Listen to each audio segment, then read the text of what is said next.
Olá, muito boa tarde. Começa agora o programa Mercado Futuro. Eu converso com vocês aqui da B3, o estúdio da B3, Brasil Bolsa Balcão, no centro histórico da cidade de São Paulo. Bem, o programa, o canal, vocês sabem que é veiculado na Claro TV, NET TV, Parabólica e Facebook. Tem uma página lá do sba1.com. O programa Mercado Futuro tem um site que vocês podem entrar, é programamercadofuturo.com.br. À esquerda do seu vídeo tem lá link para 5 redes sociais. YouTube, Facebook, Twitter, Instagram e LinkedIn. Então você pode ter lá, tem notícias, tem fotos, enfim, muito mais do que o programa. O programa fica no YouTube. Fica lá à disposição, você pode assistir a hora que você quiser. Bem, recentemente eu fiz um programa aqui falando sobre cachaça. Como produzir, o cara que dizia para produzir em casa, os tipos de cachaça, cachaça e outras bebidas, a diferença. Enfim, cachaça hoje é denominação de origem. Só pode ser feita no Brasil de cana-de-açúcar. Porque tem outras que são feitas de cana-de-açúcar também, mas tem outros nomes. Hoje o assunto é um tema que eu acho que não é moda, porque todas as vezes que eu fui para os Estados Unidos eu sempre vi que esse mercado continua firme e rijo lá, então acho que não é moda. A próxima à rua que eu moro, outra coisa que não é moda, eu acho que não é, pode ser que eu esteja enganado, é o famoso hambúrguer artesanal, né? Ali perto de onde eu moro, numa rua tem 3 hambúrgueres artesanais, um colado ao outro. Eu já fui nos 3, todos são bons, então acho que o que é bom, não sei, vamos ver. Mas então, hoje nós vamos falar de um negócio que tem muita notícia, está saindo muita notícia, que são as famosas cervejas artesanais. É um mercado que eu acho que está em crescimento aqui no Brasil. Quem vai dizer se eu estou certo ou errado é o Bruno Moreno de Brito. Eu tinha esquecido de Brito, que eu li só Bruno Moreno. Ele é sócio de uma cervejaria que chama Dogma. Dogma é um dogma. A cerveja que você faz é um dogma? A gente brinca, né, que o único dogma que a gente acredita é a cerveja, que Tá. ela é boa. Tá. Entendeu? Então, primeiro eu queria agradecer pelo Imagina. convite, né, de estar aqui hoje. A Dogma surgiu há 4 anos atrás, né? Nós começamos fazendo cerveja em casa. É você e 2 amigos. Eu e mais 2 sócios. Hoje temos outros sócios também, mas na operação e desde o início somos em 3, né? Eu, o Leonardo e o Luciano. A gente começou, na verdade, há mais tempo. Eu comecei a fazer cerveja há 9 anos atrás. E a gente ia fazendo cerveja junto e aquilo foi se tornando um negócio, né? E hoje nós temos um bar, uma rede de franquia sendo implementada desses bares. O bar Né? onde é? Como é que chama? Chama Dogma, né? O bar da Onde cervejaria é? Dogma. Fica na Santa Cecília. Próximo ao Mackenzie, na Rua Fortunato. O mercado ali é bom, hein? Perto da Santa Casa, né? Um mercado bom ali. Mercado bom. Estudante adora uma cerveja. Sim. Tá, e o que diferencia, por exemplo? Eu outro dia li que a legislação no Brasil permite, para as grandes marcas, essas enormes aí, até não são tantas assim, não precisa usar cevada, não precisa... Eles podem usar qualquer coisa, milho... Como é que é na área de vocês? Existe na legislação brasileira, dependendo do tipo de classificação que você vai utilizar, você pode usar quantidades diferentes de cereais não maltados. Mas o que eu acho interessante sempre frisar é que o cereal não maltado ele não é um vilão, né? O vilão em relação à qualidade está sempre no processo. O cereal não maltado ele pode ser utilizado para poder você conseguir características diferentes que só com o malte você não conseguiria. A legislação brasileira, inclusive, ela tem um problema que, para ser considerada puro malte, tem que ser malte de cevada. Só que você tem maltes de diferentes grãos. O processo de malteação é um processo que é feito em qualquer tipo de grão. Então você tem malte de centeio, malte de trigo, malte de aveia. E o malte de cevada é tradicionalmente utilizado na produção de cerveja, né? Tem a lei alemã de pureza, né? Que falava malte de cevada, mas na época sabe-se que era mais para proteger o trigo, para panificação e para alimentação do que uma coisa relacionada à qualidade. Por exemplo, você pode usar a aveia não maltada, por ela ter uma quantidade grande de uma substância que chama beta-glucan, ele aumenta a viscosidade, então você aumenta o corpo da cerveja usando a aveia. Então tudo vai da sua receita e qual objetivo você quer. O milho e o arroz, em algumas cervejas, eles são tradicionalmente usados por serem grãos de um sabor menos intenso do que o malte de cevada, e aí deixa a cerveja mais fácil de beber. Mas se você tiver um bom processo, não é isso que vai fazer diferença no seu produto ser bom ou ruim, né? Não é a quantidade de cereais não maltados que estão sendo utilizados ali. É muito mais uma relação de tempo, processo, higiene. Isso faz muito mais diferença na qualidade do produto final do que você usar grão maltado ou não maltado. E como é que começou essa história de fazer cerveja, você pessoalmente? Por que você começou a fazer cerveja em casa? Eu comecei a me interessar por cerveja ainda muito jovem. Meu pai gostava de tomar cerveja de trigo, né? Na época tinha a Erdinger. Experimentei. Sim, e eu acho que quase todo mundo dessa minha geração da cerveja artesanal, eu tô consumindo cerveja artesanal aí já tem mais de 10 anos. Então, essa geração que começou lá atrás, quase todo mundo começou muito na cerveja de trigo, que foi uma das primeiras a serem importadas, né? E as cervejas belgas também. Meu pai sempre gostou, eu comecei a me interessar junto com ele ainda quando eu era jovem, né? E logo quando eu tinha 21 anos, eu fiz um curso de produção de cerveja artesanal e comecei a gostar daquilo. Aí em seguida começou a vir a moda das India Pale Ales, né, que é um tipo de cerveja, e aí eu comecei a me interessar mais ainda porque abre um leque muito grande, é uma diferença muito grande em relação ao produto final do que a gente está acostumado, né? Porque a cerveja de trigo ela é um pouco mais pesada, ela é turva, tem aquele caráter frutado, mas se você toma várias cervejas de trigo, tem uma variação, mas é uma variação pequena, né? Agora, quando você vai para a IPA, por você ter diversos tipos de lúpulo, a gama de combinações é muito grande. Então, isso acabou me interessando muito e eu fui desenvolvendo, ali fazendo em casa ainda, essas receitas. O que isso é? Ale? Ale é o tipo de fermentação, né? O tipo de fermento. Você tem, na cerveja, o clássico, você tem as lagers, que são cervejas de baixa fermentação, ou seja, a fermentação é feita em baixa temperatura, e você tem as ales, que são alta fermentação, que elas são feitas em temperaturas mais elevadas. As ales, elas costumam ser mais frutadas. A Weissbier, que é a cerveja alemã, ela é uma ale, né? A Pilsen, a Bock, ou a Dunkel, elas são cervejas lager, que são cervejas feitas com leveduras que fermentam em temperaturas mais baixas e são inclusive um outro tipo de fermento. Ela não é o Saccharomyces cerevisiae, que é o fermento da ale, ela tem uma outra denominação. Então. Entendi, curiosa essa história. Nós temos um pequeno intervalo aqui e eu já volto. Eu estou conversando com o Bruno Moreno de Brito, ele é sócio da cervejaria Dogma. Já disse que tem um local para experimentar Dogma aqui pertinho da Santa Casa, aqui no centro, Santa Cecília. Depois eu vou te perguntar depois do intervalo, mas eu vou anunciar aqui. Porque perto de onde eu moro tem não sei que nome que dá, porque é bar, restaurante, cervejaria, mas você come, enfim, você deve conhecer. E tem as máquinas todas de produção. É um brewpub que a gente chama. Chama como? Brewpub. É o B3, 3B, alguma coisa assim, sabe qual é? Sei. É belga. Sei. É francês, né? Hã? É francês. É francês, não é belga? Então, e lá tem as máquinas e tal. Mas é o nosso caso, né? A gente tem uma pequena produção junto. Então nós vamos dar, já a gente fala disso. Vamos ao intervalo, eu volto já. Bom, programa Mercado Futuro, o assunto é cerveja artesanal. Eu converso com o Bruno,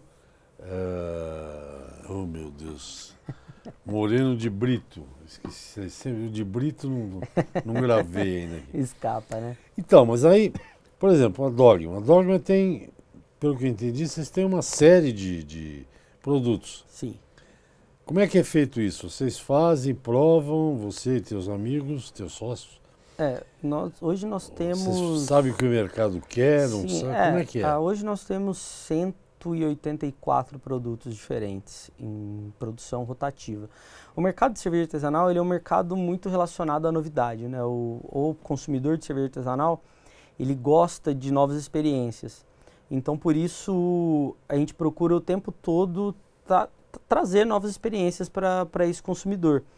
Ele tem às vezes uma cerveja que ele gosta mais, mas ele gosta sempre de experimentar vários tipos de cerveja. Então nós temos cerveja com fruta, temos cervejas ácidas, temos cervejas com diversos adjuntos, a gente usa maple, usa café, morango, tem cerveja com manga, com abacaxi.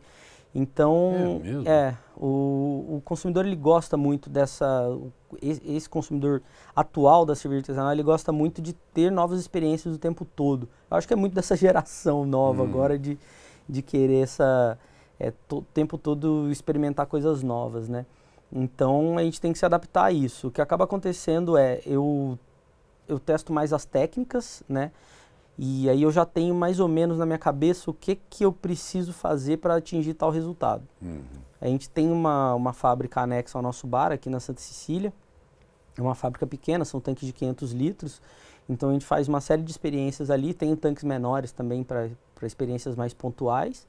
E aí depois eu mando isso para uma cervejaria para tanques maiores, né, de 2 a 4 mil litros, para poder fazer a distribuição. Então é mais ou menos assim que a gente trabalha. Aqui na Santa Cecília eu quase nunca repito uma cerveja. Na hora que for para repetir, eu faço ela numa escala maior. Você que aluga uma cervejaria maior? Sim, eu pego capacidade ociosa de outras cervejarias. Isso é legal, porque é fabricante sem ter fábrica, que já é uma despesa bem menor. E como é o público do Dogma Bar? Ou o nome que você deu aí? O nosso, a gente chama de tasting room, né? Que é muito, nossa inspiração é francamente norte-americana, né? A gente se inspira muito no mercado norte-americano, que tem muito essa coisa de variedade grande de produtos. O público é bem variado. No geral, ele é predominantemente masculino, né? Entre aí 25 e 50 anos no geral, mas a gente vem atendendo cada vez mais mulheres, né? E outros públicos, e eu acho que isso é importante. A cerveja ela era de um nicho muito masculino, né?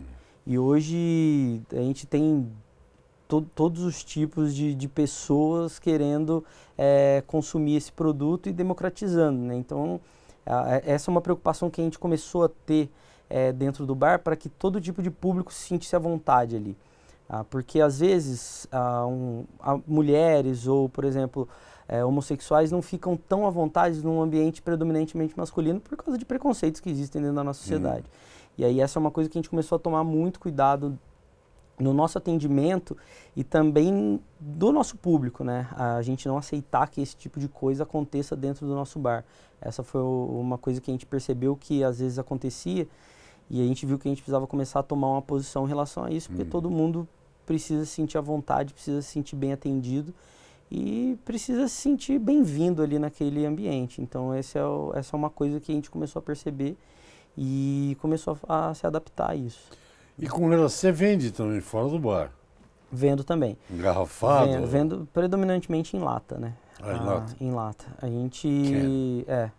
Eu acho que a lata, ela tem uma facilidade logística muito grande, né? Ela é mais leve, ela tem uma estabilidade melhor em relação... Porque a cerveja ela é sensível à luz, né? E como a lata ela é completamente opaca, isso ajuda bastante. E eu acho que fica mais fácil da pessoa carregar, então ela consegue levar em quantidades um pouco maiores. Você tem os packs, né? Que você encaixa as latas e tem uma alça. Então é mais fácil de carregar do que a garrafa, é mais leve, e acho que a lata acabou ganhando muito espaço por causa disso. O que interfere na qualidade de uma cerveja, sei lá, uma tipo, uma ale aí que você falou? Entendi. Eu acho que a cerveja ela é 90% limpeza no processo, tá?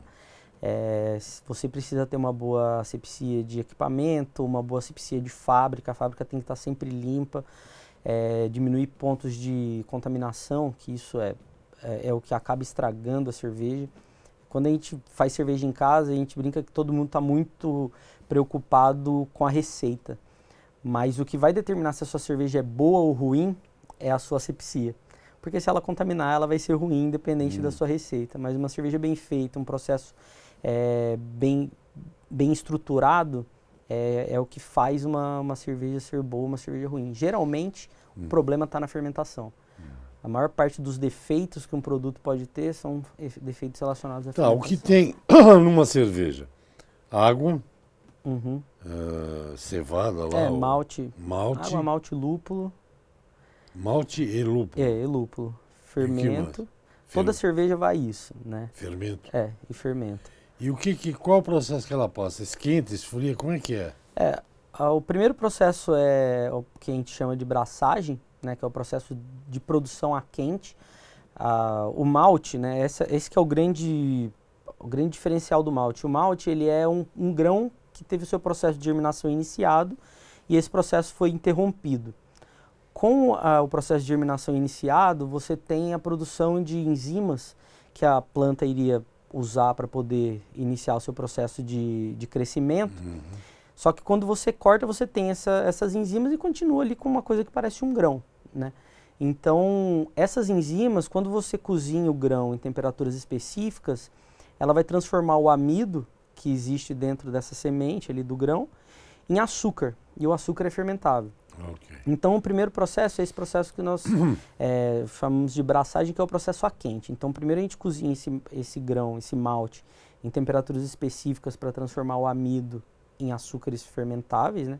Açúcares menores. Depois disso, a gente separa o bagaço do mosto líquido, né? Que é onde que a água com esse açúcar e passa para a fervura. Na fervura, a gente faz a adição de lúpulo, né? O lúpulo, ele traz amargor, mas ele também traz aroma.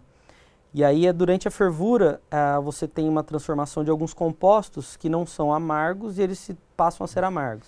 Então, quanto mais tempo você ferver o lúpulo, mais amarga vai ser a cerveja. Quanto menos tempo, mais aroma vai ter. Porque esses compostos aromáticos, eles acabam evaporando ali junto com a fervura. Então, a gente tem diversas adições de lúpulo ao longo da fervura. Para amargor e para... Isso, para aroma. Aí, depois disso, a gente resfria esse mosto depois da lupulagem, né? E adiciona o fermento. E aí faz a fermentação. Fermento não é aquele fermento de bolo, não, né? Não, o fermento de bolo, muitas vezes, é o bicarbonato de sódio, né? Que ele quebra com a temperatura e gera gás carbônico. O fermento cervejeiro, ele é o mesmo fermento do pão, só que são cepas diferentes, né? Isso para as ales. Para as lagers é uma outra espécie de fermento. É da mesma família, é um Saccharomyces, mas de outra espécie. E aí ele vai transformar esse açúcar fermentável, né, que são açúcares pequenos, em álcool. Álcool, gás carbônico, ésteres, fenóis, que são coisas que dão aroma para a cerveja, né? Então, basicamente, é esse processo. Depois disso, aí depende da cerveja, se vai ter o que a gente chama de dry hop, que é a adição de lúpulo na maturação, ou não, aí maturação é em tonel comum? A maturação é em fermentadores de inox também, né? Aquelas. Então, Tá, nós vamos para o segundo intervalo já. Tá bom. Eu converso com o Bruno Moreno de Brito, ele é sócio da cervejaria Dogma e está convidando todos vocês para ir lá sexta-feira à noite, deve ser uma animação danada, experimentar as 184. Não tem todas, né? Mas... lá nós temos 20 torneiras e mais algumas opções em lata. Cada torneira sai uma cerveja. Sai uma cerveja. Olha lá, você que não gosta de cerveja, tá com essa pança aí, ó. 20 tipos de cerveja diferentes. Eu já volto já, até já. Bom, gente, o assunto é para alegrar, não é sexta-feira hoje, mas é para alegrar a sua sexta-feira. Onde beber uma boa cerveja. Vocês já ouviram aqui o Bruno Moreno de Brito falando de como se produz uma cerveja, o que interfere. Ele faz cerveja com fruta, com manga, com morango, faz cerveja ale, né? Faz de tudo, né? Agora, vocês e seus sócios, quem é que, por exemplo, uma vinícola, produção de vinho, tem lá, não é enólogo, é sommelier, será que não? Tem o cara que diz Cabernet Sauvignon. Ele diz quanto vai do Cabernet e quanto vai do Sauvignon. Sim. É o mestre cervejeiro, deve ser, não é Sim, isso? na cerveja a gente chama de mestre cervejeiro. Eu faço essa parte de desenvolvimento de produto, mas eu não sou mestre cervejeiro porque eu não estudei para ser mestre cervejeiro. Precisa estudar então. Você tem, geralmente são pessoas ligadas à engenharia química, engenharia de alimentos, biologia, ou outras áreas que tenham essas cadeiras de bioquímica, física, e algumas, principalmente mecânica também, por causa dos equipamentos. Eles têm cursos, principalmente Estados Unidos e Alemanha, tem bons cursos de mestre cervejeiro, né? E essas pessoas ficam durante um longo tempo estudando para poder ter o título de mestre cervejeiro. Eu não sou mestre cervejeiro porque eu não fiz isso. Eu sou cervejeiro da Dogma. Tenho também outras duas pessoas que me ajudam na produção. Eu faço uma parte de coordenação da produção e desenvolvimento de produto. O que você é profissionalmente? Aí, eu sou economista, né? Mas eu fiz economia na Pelo FE. menos você sabe na onde você Na fez? USP. Ainda economista da fé. Eu fiz um mestrado lá. Mestrado Lato Sensu, no Instituto Senso. Sim. E pelo menos as contas do Dogma, eu acho que ele... Mas que é engraçado, porque quem cuida dessa parte é um engenheiro, né, que é o Leonardo. Mas eu depois, eu fiz, economia foi a minha primeira formação, eu sou médico, né, depois eu fiz medicina, e ao longo da faculdade de medicina, aí a gente abriu a empresa e as coisas foram acontecendo, eu terminei a faculdade, mas hoje eu sou totalmente focado na empresa. Aí eu fui para os Estados Unidos, fiz na Universidade da Califórnia um curso de cervejeiro prático, né, um curso curto, mais para ter uma noção melhor da fábrica, né? E aí o resto foi aprendendo sozinho, né? A gente, como cervejeiro caseiro, eu fiquei durante muito tempo estudando e testando, né? Então foram aí 4 anos fazendo cerveja em casa para mim e para meus amigos e aprendendo algumas coisas. Na hora que chega numa fábrica é completamente diferente, né? Uma fábrica grande. Mas muita coisa você já tem na cabeça e você mais aprende como o equipamento funciona do que o que você tem que fazer na cerveja. E a Califórnia você ficou onde? Que lugar? Fica em Davis. Davis. Fica perto de Sacramento. Porque né? Sacramento os californianos chamam com um nome bem feio. Eles dizem que é uma cidade muito feia. Mas eu fiquei 2 anos, acho, na Universidade de Stanford. Sim. Que é ali por ali também, né? O Davis é mais ao sul, né? Davis não é Bay Area, não, né? Não, Davis é na altura da Bay Area, só que é um pouco mais para leste. Mais para o centro. Mais para o centro. Bom, estamos falando de cerveja aqui. Venda, você vende a cerveja por online? Como é que faz? A gente... Hoje não, que a gente atiça a curiosidade aqui. Deve ter gente assistindo que adora cerveja. Sim, com De certeza. repente quer experimentar, como é que faz? Nós trabalhamos majoritariamente com bares especializados, né? Cerveja. Então, bares especializados em cerveja artesanal é o nosso principal foco de venda. No geral, a gente trabalha sempre com distribuidores, a gente não faz a venda direta, né? Para o bar ou para o consumidor final, no nosso bar a gente faz. Tem alguma coisa de venda online em cervejas bem específicas nossas, nós vendemos no nosso site, né? Mas existem diversos sites aí que vendem as nossas cervejas, então acho que numa busca no Google você bota lá, cervejaria Dogma, vai ter alguns sites que fazem essa venda. Que vendem o produto para você.